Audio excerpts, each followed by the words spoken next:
Vamos fazer um pouco de exemplo, né? Vamos trabalhar um pouco com vocês agora a exemplificação de tudo isso. Olhem para esse quadro aqui. Vocês estão lá na região oeste fazendo um levantamento sobre a prevenção de gravidez em jovens, métodos anticoncepcionais, né? Aí vocês vão entrevistar, sortear os 50 pessoas na comunidade, vocês vão usar o banco lá de prontuários, sorteiam 50 jovens entre idades de 14 a 19 anos e vão entrevistar essas pessoas. Vão perguntar se são sexualmente ativas e, se forem, que método anticoncepcional utilizam. Então vocês vão constatar que alguns usam tabela. Tabela aqui é aquela tabela do ciclo menstrual. Então, em torno de 28 dias há um momento em que o óvulo é liberado e é o momento de fertilidade do ciclo, né? Onde há a possibilidade de gravidez, de concepção. Ou o uso de preservativos, a camisinha, ou pílula anticoncepcional, que é então uma intervenção hormonal no ciclo, e outros métodos, né? Que aqui podem ser bem variados e ineficientes potencialmente. Alguns podem ser eficientes, mas assim muitas vezes são métodos ineficientes. Muito bem. Por favor, concluam o que eu devo fazer agora. Olhem para esses... Aqui são os resultados já, ó. Estamos diante das 50 entrevistas. O que vocês concluem? Não fizeram nenhuma conta ainda? Quantos tem? Quantos usam tabelinha? Quantos usam preservativo? Quantos usam pílula? Está pronto? Já fizeram a conta? Não, né? Por quê? Porque do jeito que ele está mostrado, é inconveniente. É uma maneira completamente inadequada de abordar o problema. Eu tenho que organizar isso de outra maneira. Não adianta dizer que sair contando no dedo, aqui tem 50, é até possível fazer na mão. Mas imagine que a minha pesquisa envolveu 3.800 jovens na zona oeste, na região oeste de São Paulo. Eu vou fazer isso na mão? É possível? É. Mas é racional fazer isso na mão? Não. Portanto, é preciso organizar esse dado, reduzir o dado de maneira conveniente. Agora vocês começam a entender o dado de vocês. Se vocês tiverem planilhado isso, ou no Excel, ou no Minitab, ou no SPSS, existem 1000 programas aí, onde eu posso fazer planilhas eletrônicas e, de modo conveniente, extrair esse tipo de redução do dado em tabelas. Tabela é um primeiro passo importante. Para eu dar uma olhada como é que os dados estão compostos, né? Eu vou agrupar segundo o tipo de resposta. Que variável que é essa aqui? Vamos começar a treinar, né? Que tipo de variável é o método anticoncepcional? Qualitativa nominal. Repitam em voz alta. Qualitativa nominal. Isso, quando a gente se ouve, a gente provoca um outro impulso e favorece o aprendizado, tá? Ler em voz alta, falar os conceitos em voz alta, favorece que vocês guardem. Tá ok? Por isso que eu faço essa palhaçada aqui, mas é importante vocês repetirem as palavras em voz alta. Quem só lê não aprende tudo, não fixa com facilidade. Então falar em voz alta ajuda. Vejam que então a qualitativa é uma variável qualitativa nominal, porque os métodos são nomes, né? Tabela, preservativo, pílula e outros são nomes. Mas eu posso contar esses nomes. Quantos usam tabela? Quantas pessoas? 21. Quantos usam preservativo? 16, daí para frente. Percebam que eu já ordenei do maior para o menor. Tabela é a modalidade de anticoncepção praticada por mais pessoas daquelas 50 amostradas. É bom tabela? Não, tabela não é bom. Tabela falha muito. Há muitos erros potenciais quando eu estou usando o ciclo menstrual. Mesmo porque o amor é ótimo para perturbar os hormônios da gente e tirar as nossas capacidades cognitivas altas. Ou seja, você não enxerga mais, você não sabe o que está fazendo, porque é assim que funciona a natureza, senão não haveria filhos no mundo, certo? Se pensar demais, a gente não tem filhos. Não porque eles não sejam bons, mas porque eles dão trabalho, tá certo? Então fica para vocês a mensagem aqui. Tabela não é um bom sistema de anticoncepcional, não recomendem e não pratiquem. Aqui está. Frequência relativa, 42% dessas pessoas, desses jovens, usam tabelinha. Eu preciso fazer alguma coisa por essa comunidade, eu preciso fazer um programa educacional em saúde sexual, para prevenir gravidez indesejada. Porque quase 50% usam um método ineficiente. Tá certo ou não? Vejam como está fácil começar a fazer conclusões. Eu já tenho agora medidas que me favorecem as conclusões. Se eu puser isso numa maneira gráfica, eu enxergo, né? Esse tabela aqui, ó, é grande o pedaço da pizza aqui, né? Aqui é a parte mais gulosa, que alguém guloso pegou 42% da pizza. A tabela é o método mais... E se eu juntar a isso o preservativo pode prevenir sim gravidez, previne doenças sexualmente transmissíveis com maior eficiência do que gravidez, mas pode falhar também. Ou porque esqueceu a camisinha, ou porque não pôs direito e ela estourou. Então tem um índice de falha em camisinha também. Nenhum método é 100%, mas camisinha também tem falha. Portanto, a minha comunidade de jovens lá na Zona Oeste, 74% usam métodos de baixa eficiência ou de menor eficiência para prevenir gravidez. Tá? Preciso fazer, portanto, um programa educacional para essa moçada para mostrar outros métodos para a população sexualmente ativa de como prevenir gravidez. Repararam que eu estou concluindo, me favoreceu muito reduzir os dados, né? Eu posso agora trabalhar com propostas a partir das conclusões. Um outro jeito de mostrar isso é como eu acumulo. Acabei de falar aqui que 74% usam esses dois métodos. A frequência acumulada nada mais é do que a soma na sequência dos vários tipos de acontecimento. Então, se eu somar tabela com preservativo, eu tenho 74%. Se eu somar tabela, preservativo e pílula, eu tenho 90% da população. Então, 90% tenta prevenir gravidez de uma maneira objetiva. Pelo menos expõe, mostra que tem um método. Os outros 10% dizem outros. Outros pode ser suco de laranja, pode ser banho frio, alguma coisa assim. Mas, então, de alguma maneira, é preciso trabalhar esses 10% também, especialmente porque nesse outros pode ter outros métodos eficientes, mas nesse caso aqui também pode ter métodos ineficientes. Enfim, minha comunidade precisa de um programa, um projeto de educação. Então tá cá. A minha conclusão é possível a partir da redução dos dados. Quando eu olhei a tabela tudo misturado, eu lia que tinha uma percepção de muito tabelinha, né? Quando eu lia aquele quadro, tabelinha do ciclo mistural aparecia muito frequentemente. Dá para ter uma noção, mas não é uma quantidade bem definida. Tenho que reduzir o dado, contar efetivamente, né?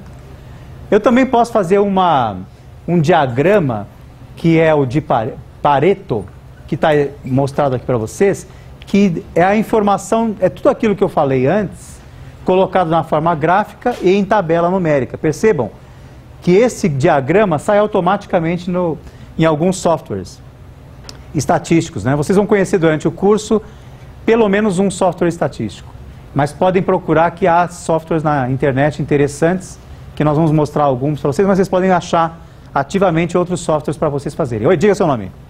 André. Não, é uma convenção, não. Geralmente a gente coloca numa ordem, ou do menor para o maior, ou do maior para o menor, na planilha. Ele vai construir para você dessa maneira. Ah, não.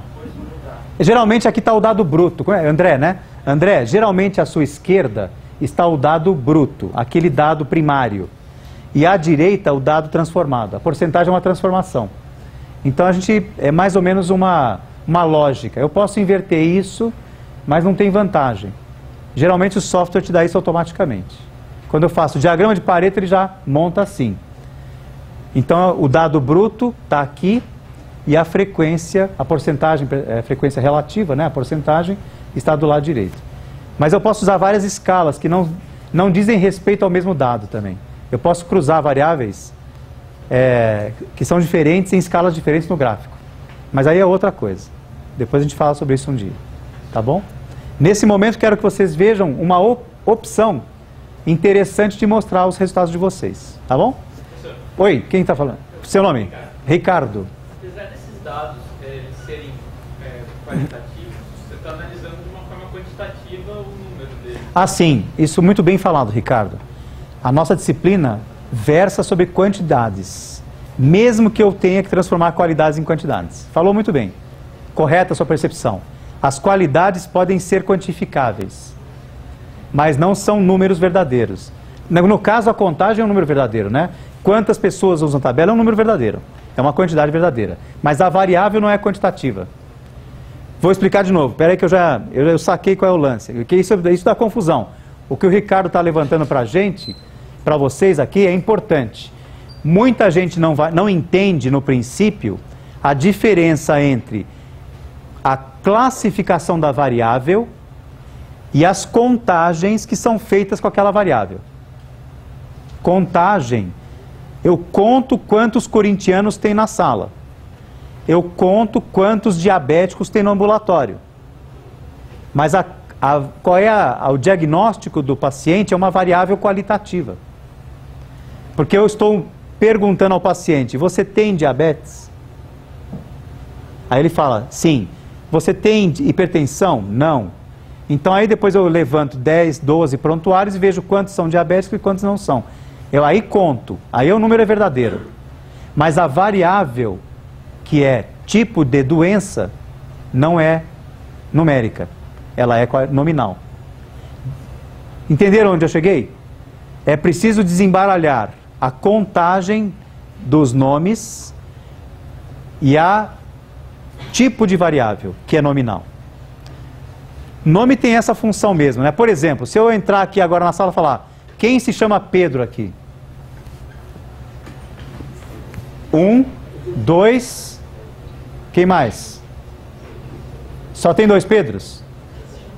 Tá. Então Pedro é uma variável nominal, não é? Nome da pessoa é uma variável nominal. Mas eu posso dizer que tem 2 Pedros aqui. Entendeu a diferença, Ricardo? Quantos se chamam Raimundo aqui? Só eu. Tem um Raimundo. Mas a variável continua sendo nominal. Então se eu pegar o nome de vocês aqui, cada um, tá aqui, ó. O nome de vocês está aqui, tá certo? Eu posso contar quantas pessoas têm nomes parecidos. Homônimos não vai ter nenhum, mas tem... Na minha lista aqui tem, por exemplo, 4 Andrés. Um dos quais não está presente.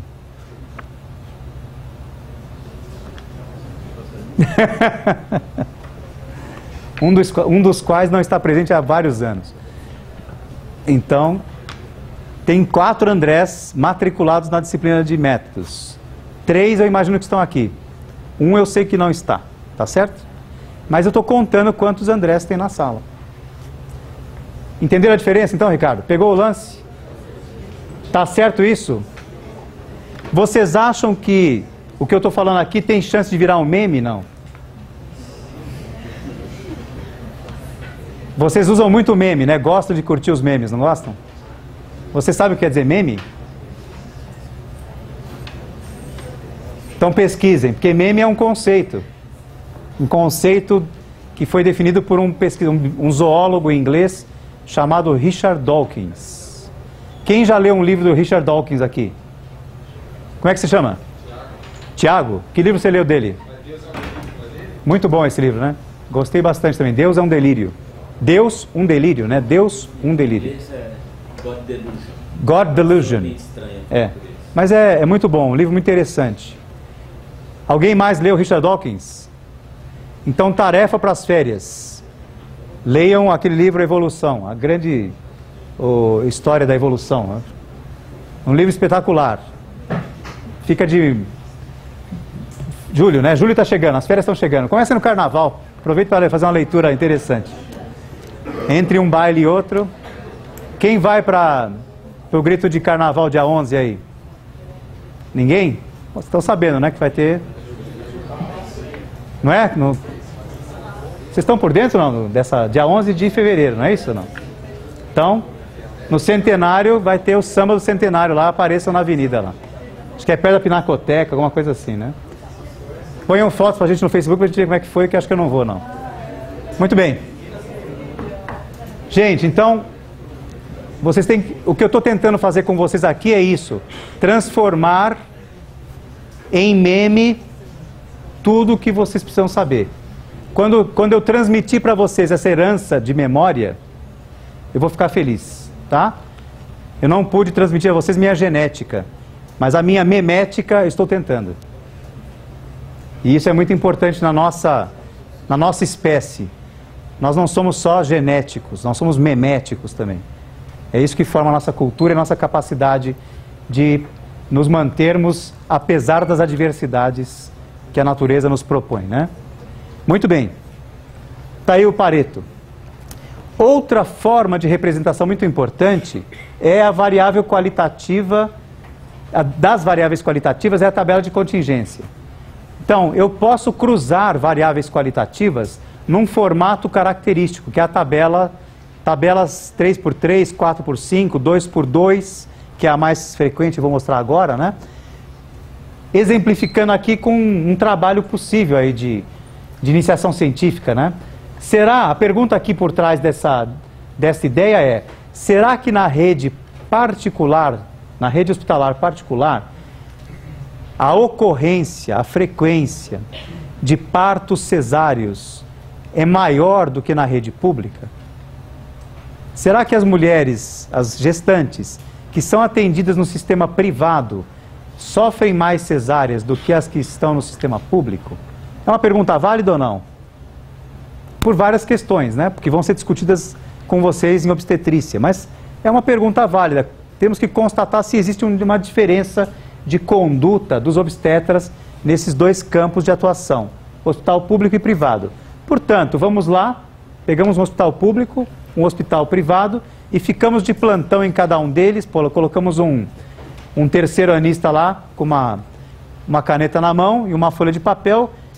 Entrou um parto, ele fica esperando, foi cesáreo ou foi natural? Marca. Entrou o segundo, e aí o outro estudante fica no outro hospital fazendo a mesma coisa. Ao final de 24 horas de plantão, conseguimos 200 parturientes, das quais 120 foram atendidas no serviço público, naquele hospital público.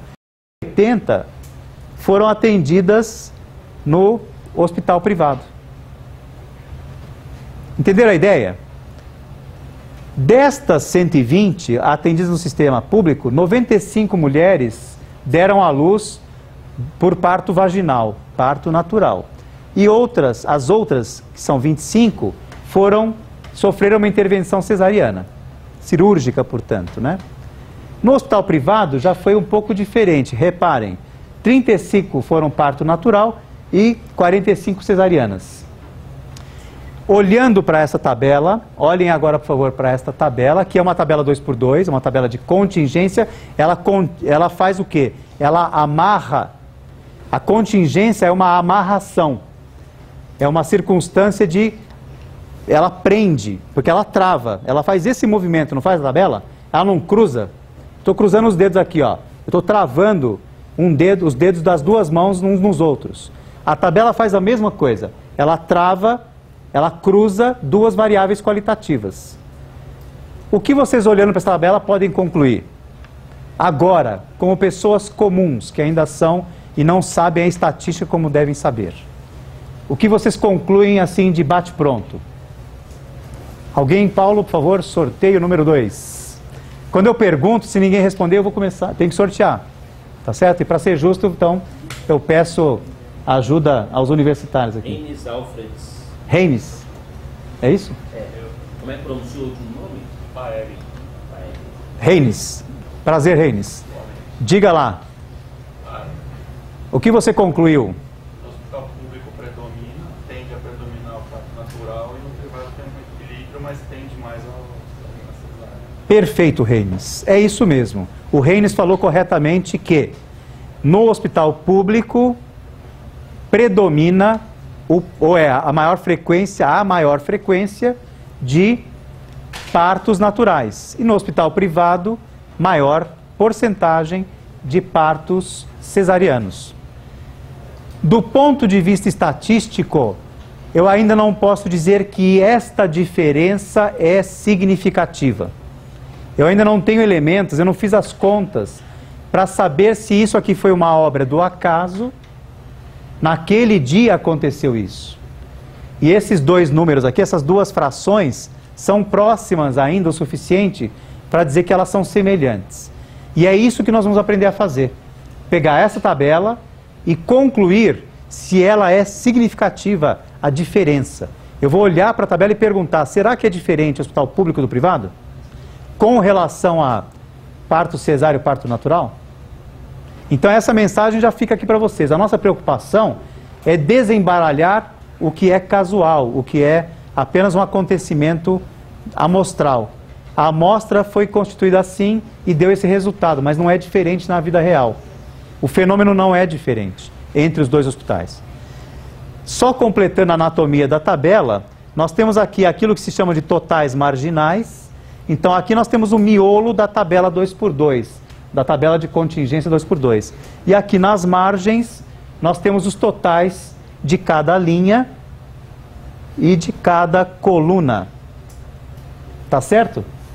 Então, e o total geral é expresso nesse canto inferior aqui. O tamanho da amostra, juntando todas as parturientes que foram entrevistadas ou incluídas no estudo. De acordo? Essa tabela aqui é algo que se repetirá durante muitos momentos do curso, para diferentes aplicações, nem sempre para o mesmo método. Então fiquem atentos, olhar para essa tabela, entendê-la e indicar o método correto conforme a pergunta será um dos objetivos a serem atingidos, principalmente na segunda metade do curso, tá bom? Andiamo via. Não falei nada de variável quantitativa, né? Variável quantitativa, que nós temos uma certa predileção, porque é uma quantidade que eu consigo trabalhar matematicamente, ficou por último, não por acaso. Né? Variável quantitativa é a cereja do bolo para quem trabalha com análise. Porque eu tenho muitos métodos muito bons, que conseguem verificar diferenças pequenas entre grupos, entre situações, entre intervenções. Então, sempre que eu puder ter uma variável quantitativa contínua, eu estou no melhor dos mundos da estatística. Mas isso não será sempre possível na medicina. Eu vou ter que trabalhar muito com nominais, muito com qualitativas ordinais. As quantitativas nem sempre será possível fazer quantidades numericamente válidas ou aplicáveis do ponto de vista matemático. Então veja esse exemplo aqui. Fomos ao pronto-socorro do Hospital das Clínicas e a pergunta era: como será que se distribuem as medidas de sódio sérico, a natremia? Né? Como é que é a medida de sódio sérico na população? Então vamos lá, vamos no pronto-socorro. Geralmente o internograma envolve o sódio como medida, né? Sódio, potássio, glicemia, com ou sem gasometria, né? Então o internograma, ureia e creatinina, esqueci também, mas o sódio está aqui. Nos interessava saber qual é a variação num dia típico de atendimento do plantão do sódio. Nesta época trabalhávamos com pessoas como residentes de patologia clínica, tá? Então, lá, 734 pacientes foram amostrados. Natremia, qual é a medida de natremia? Está escrito aí, mas eu quero saber se vocês sabem. Qual é a medida de natremia? Como é que eu meço concentração de sódio no sangue? Não vou sortear, é muito... Está escrito aqui, ó. Vocês sabem ler isso aqui ainda, não? Miliequivalente por litro. Tá certo ou não? Daquelas noções de química de antigamente que vocês tiveram, né? De vez em quando tem que usar o que aprendeu na vida, né? Não pode esquecer tudo. Então, miliequivalentes por litro. O que vocês acham que miliequivalentes é? Uma medida do quê? É uma medida de? Fala alto, por favor. Qual é o seu nome? Ediane. O que é a medida de? Não é de pizza, mas é parecido. É medida de? Não é de macarrão também, mas é de? Massa. Tá certo ou não? Medida de massa, correto ou não? Não é pizza, não é macarrão, mas é massa, tá certo?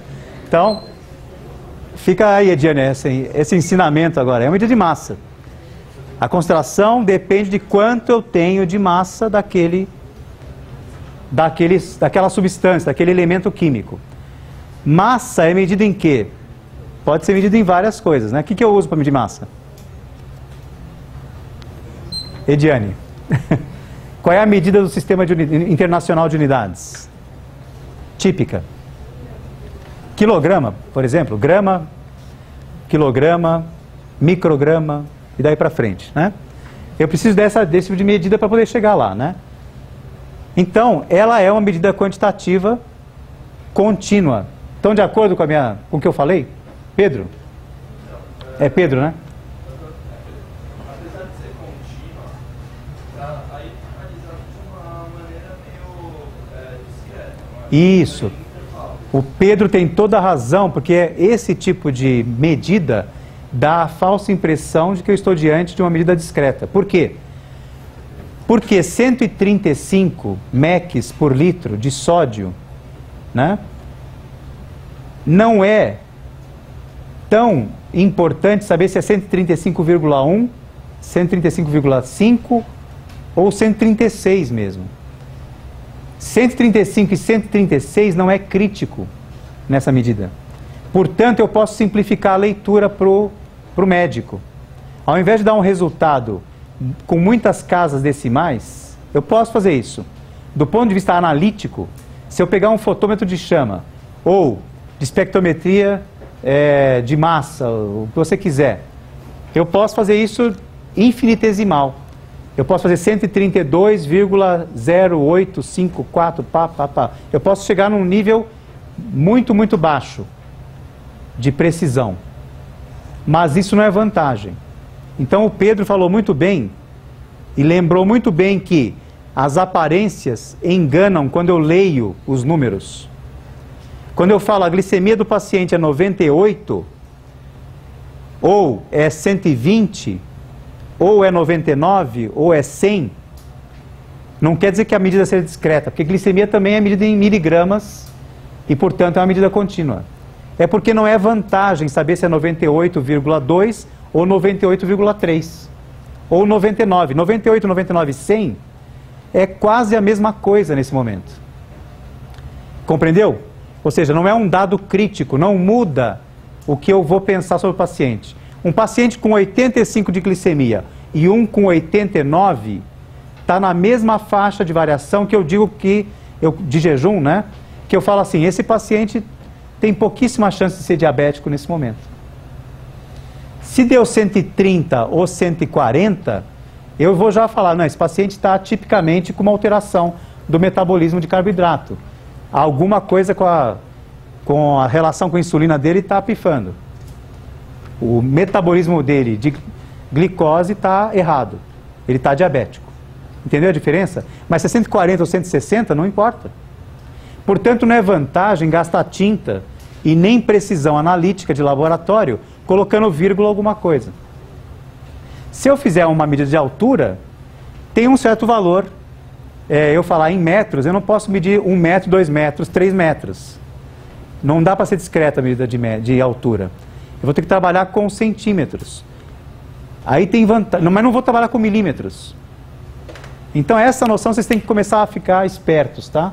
Vocês têm que perceber por trás da medida, por isso que eu olhei para a unidade, ó. Eu não olhei para a figura, não olhei para o número, eu olhei para a unidade. Para classificar uma variável, eu vejo se ela tem uma unidade métrica decimal. Se ela tiver uma unidade métrica decimal, ela é quantitativa contínua. Se ela for de números inteiros, caracteristicamente como número de filhos, ela é quantitativa discreta. Essa aqui, natremia, é quantitativa contínua. Legal? Entenderam todos a ideia? Qual foi a dúvida do Pedro? Muito bem colocado. É isso que eu quero de vocês. Não deixa passar nenhuma bola, tá? Põe para frente, joga para mim que a gente discute. Porque agora é essencial que vocês entendam a cada momento o que nós estamos falando. Muito bem. Essa é uma representação destas medidas, que parecem discretas, mas não são. São contínuas. E por ser contínua, eu vou transformar esse gráfico. Não vou usar o gráfico de barras. O nome disso aqui, gente, é gráfico de barras.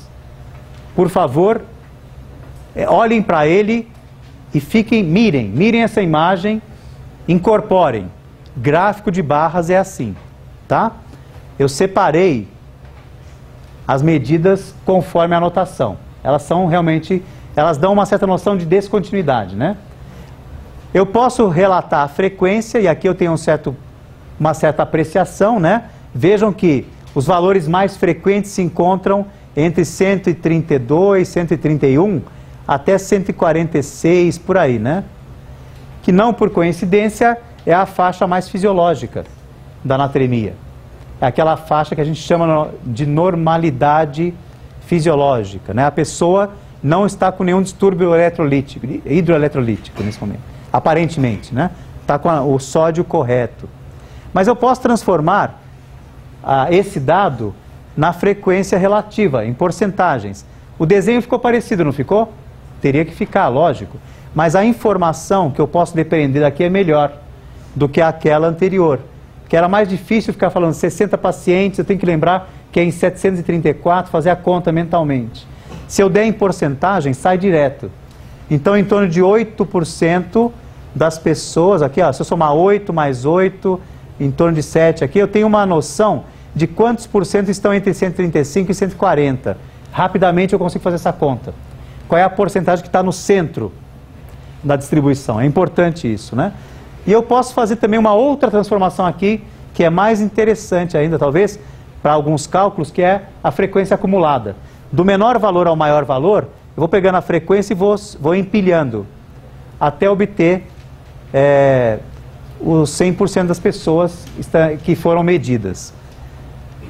Mas as variáveis quantitativas contínuas me permitem fazer uma outra representação gráfica ainda mais conveniente, que é a representação de agrupar os dados em faixas de variação, para realmente, aí dá agora, Pedro, aquela noção de continuidade, para fazer valer a característica principal da variável, que é a continuidade. Nesse momento, eu posso lançar a mão dessa representação que se chama histograma. O histograma parece um gráfico de barras, porque tem barras, mas ele não é um gráfico de barras, porque ele, na verdade, ele faz o uso do agrupamento desses dados quantitativos contínuos em faixas bem definidas.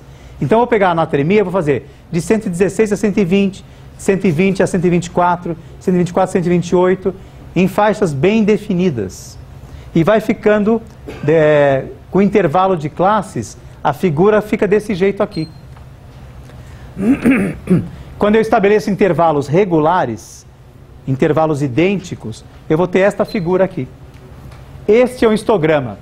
Se eu perguntar para vocês agora, qual é a diferença do gráfico de barras para o histograma, qual que é?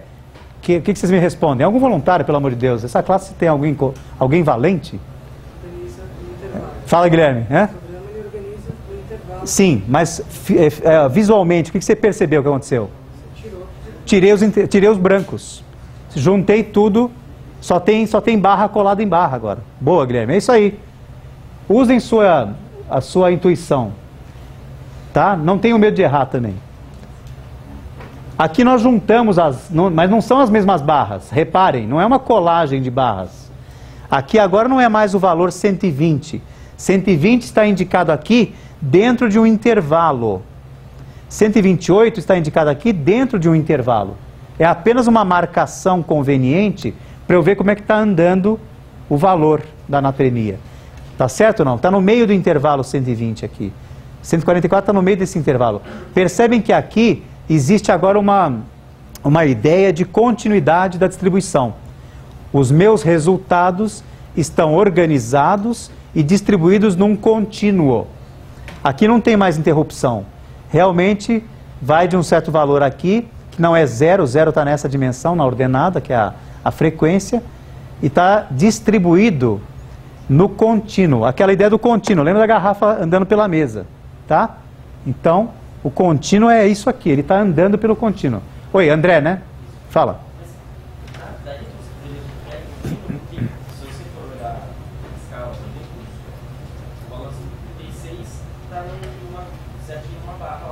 No meio da barra.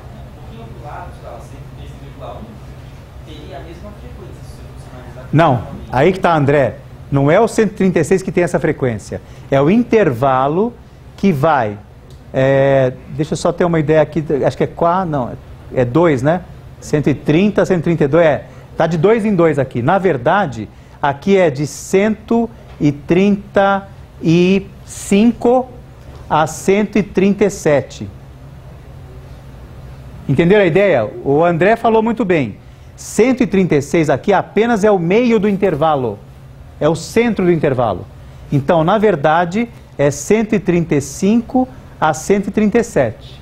A beirada, as pontas não estão anotadas porque fica muito poluído, né? O gráfico ficaria uma enormidade de valores. Então, o contínuo está expresso aqui.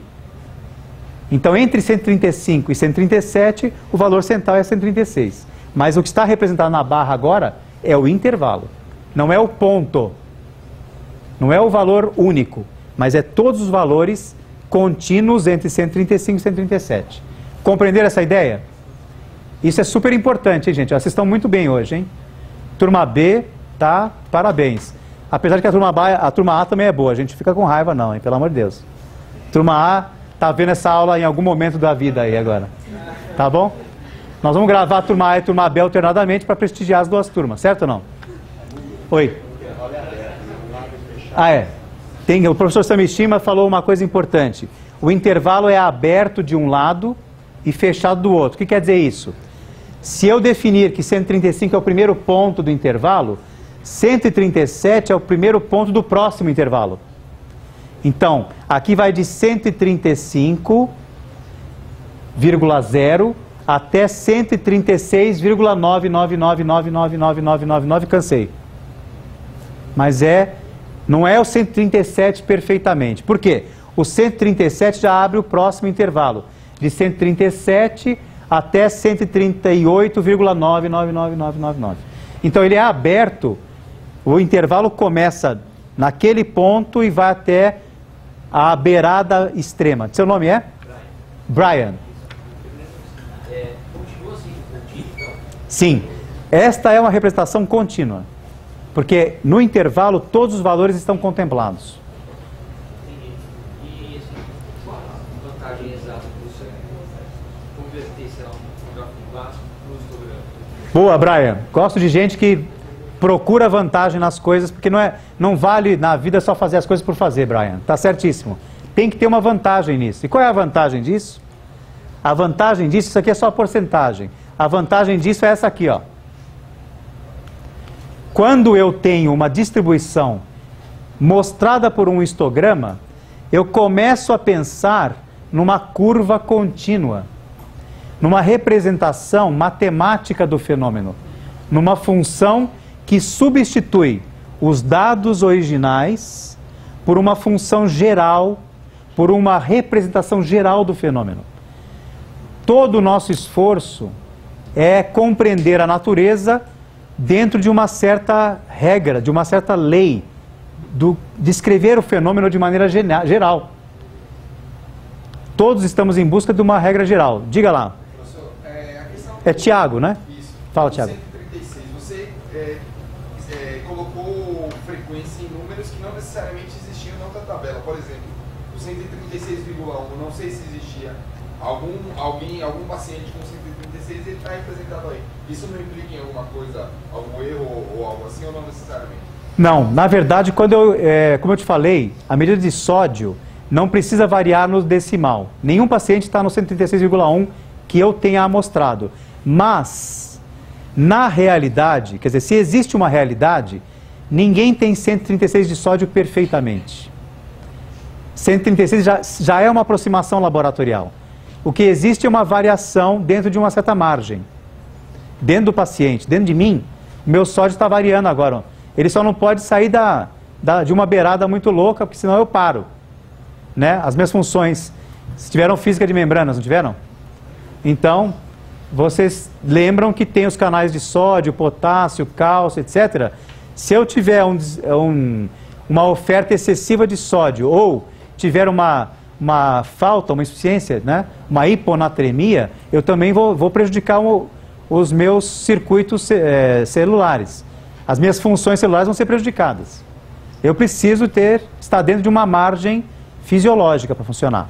Portanto, nenhum paciente desses aqui tinha qualquer valor fracionário. Por quê? A técnica laboratorial analítica não fornece resultados quebrados. Porém, na vida real, no paciente real, esses números não variam de 136 para 137. A pergunta do Tiago é boa, porque eu preciso pensar na biologia como um contínuo também.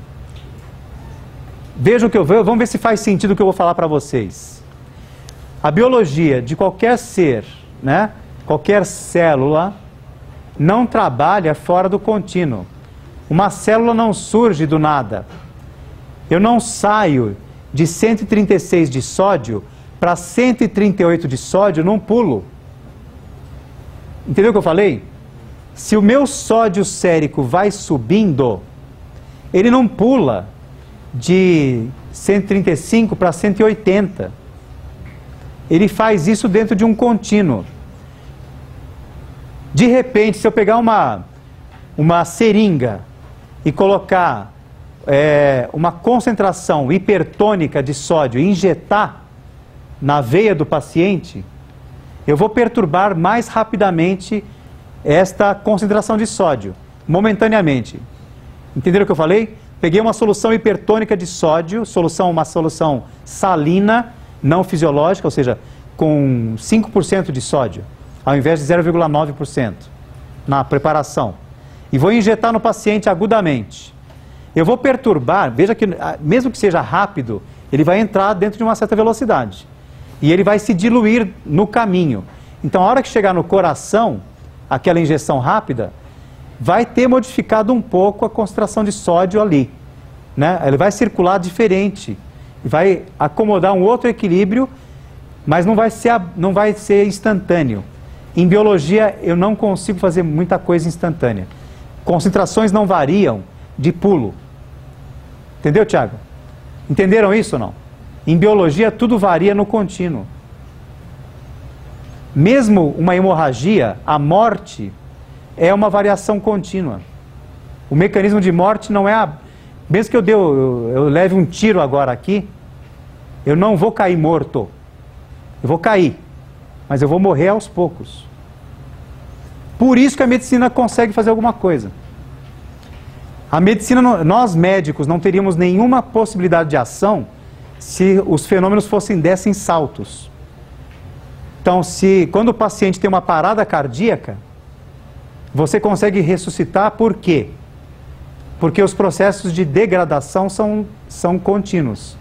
Ele começa a degradar, eu tenho 5 minutos, né, os famosos 5 minutos para fazer alguma coisa, não é isso ou não? Para ele não ter morte cerebral. Então a morte não é instantânea. A morte é um processo também contínuo. E graças a isso, eu tenho tempo para agir e intervir com técnicas médicas. Ok? O seu nome é? Felipe. Mas a quantidade de células que vão morrer não seria... Perdão, fala mais alto, Felipe. A quantidade de células que vão morrer não dá salto, por exemplo, uma célula morreu, outra célula morreu. Ah, mas aí a célula morre. A célula não morre num salto. Ela morre aos poucos também. Quando ela está morta, ela contabiliza como morta. Mas ela não morreu de repente também. A hora que eu faço um distúrbio hidroeletrolítico, a célula vai morrer. Porque ela parou de bombear corretamente sódio e potássio na direção correta. Ela vai se intoxicar. Ela vai travar os processos fisiológicos celulares. Mas não é de repente também. Justamente a célula não morre de repente. Mas dá de uma maneira contínua a célula morrendo, uma célula está morrendo. Não. A gente não conta assim, né? O processo fisiológico, o processo celular, metabolismo celular, ele vai acontecendo, vai acumulando. Você vai colecionando problemas, né? Ela entra num processo destrutivo, mas eventualmente reversível ainda. Se eu tiver tempo de agir, eu reverto. Fala, Paulo, mais alto, por favor, Paulo. Você não pode confundir a maneira como você conta com o fenômeno. Isso. O fenômeno é outra coisa. A representação da contagem é uma abstração. Quando eu conto células mortas, já encerrou-se o processo.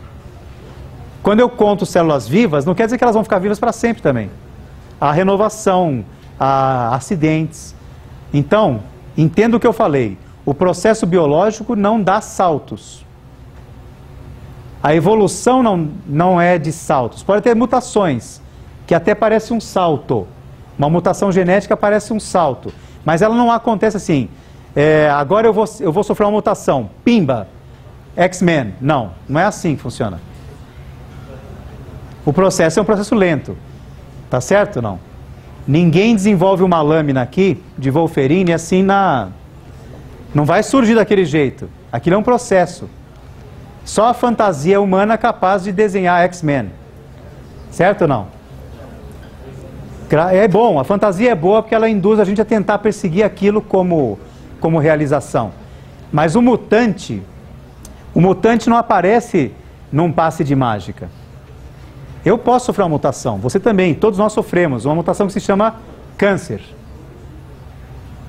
Todos nós o tempo todo estamos produzindo mutações. E conseguimos eliminá-las até o momento em que não for possível mais, aí prevalece a mutação.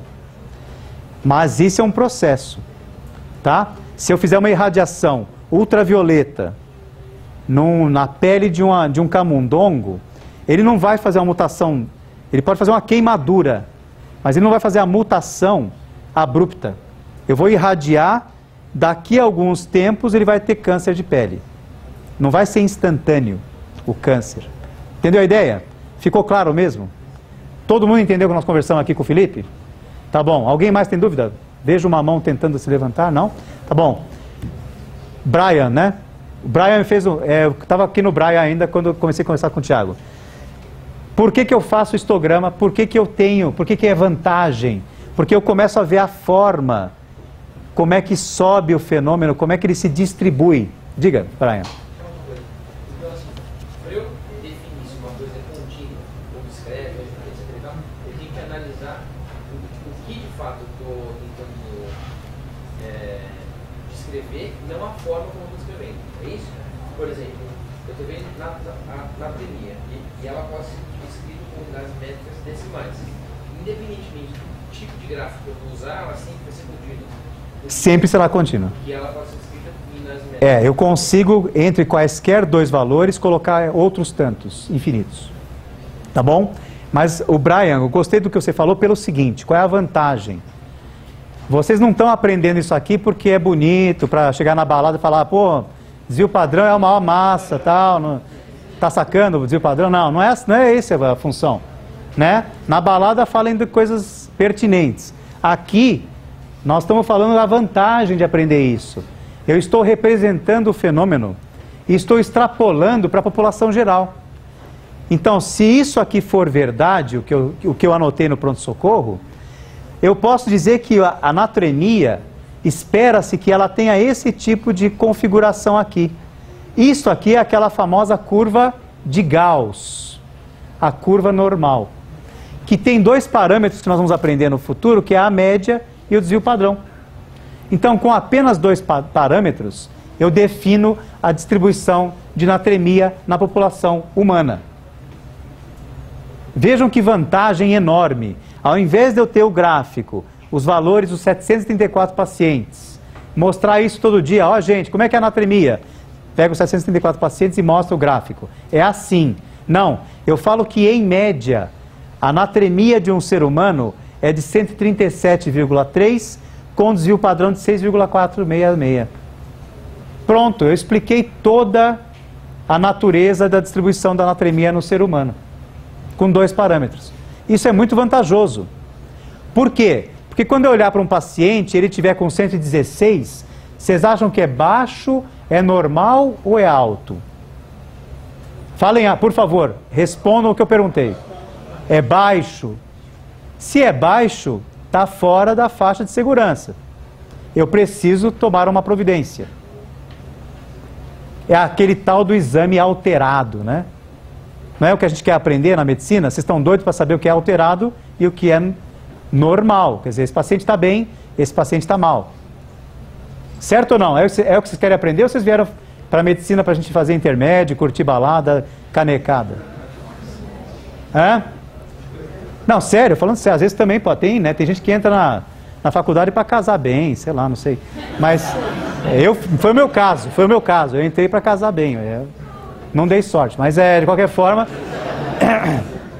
De qualquer forma, a gente pode ter motivos outros. Tudo é válido, né? Não é mesmo, Guilherme? A gente tem que ter objetivos na vida, o de vocês e qualquer. Bom, depois vocês pensam. Agora, não respondam agora. Respondo para vocês. Vocês estão aqui porque querem medicina ou pelo social, que é muito legal? Então tá bom, então pensem. Brian, é vantajoso ou não é? Vantagem absoluta, distribuição. Nós vamos ver nas próximas aulas fenômenos, as distribuições. Fica aqui para vocês um convite de buscarem na internet um filme que mostra como é que é a distribuição de um saco de areia. Se eu pegar um saco de areia, cheio, um saco de areia, e colocar num suporte, virar lentamente e fixar a posição do saco de areia, ele vai despejar areia no mesmo ponto no chão, correto ou não? Entenderam a ideia? Um saco de areia cheio, numa posição fixa, despejando areia no chão. O que vai acontecer? O que vai acontecer com essa areia que está caindo no chão? Ela vai se espalhar. Será que ela vai se espalhar aleatoriamente? Se eu mantiver condições ideais, que não haja vento, uma sala fechada, sem ar-condicionado, uma temperatura mais ou menos estável, vocês vão se surpreender com a forma que vai se formar, que vai aparecer lá no chão. O que vai acontecer? Vai formar o quê? Que forma é essa que vai aparecer no chão? Fala aqui, alto, por favor. O sino, qual é seu nome? Tiago, do quê? Tiago? Do quê? Nogueira, fala alto, Nogueira. Um sino. Tudo tem que falar alto.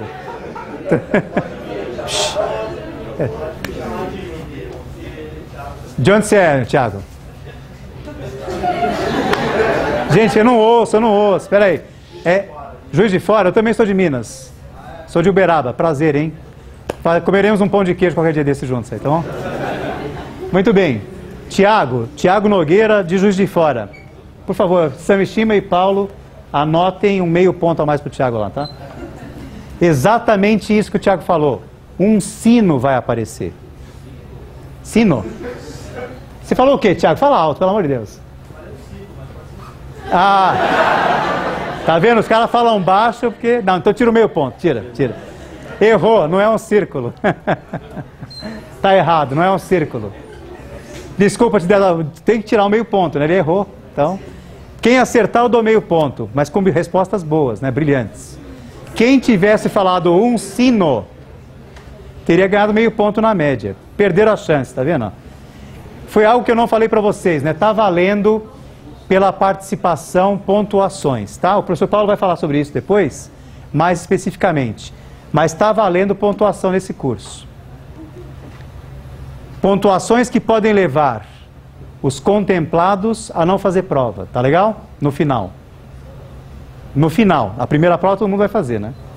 Mas no final, a última prova, quem tiver pontos suficientes pode ficar dispensado da prova. E pontos pelo quê? Por participações e contribuições brilhantes. Você quase chegou lá, hein? Quase chegou lá, hein? Não entendi? As verbais e também não. Vai ter contribuições escritas, na verdade.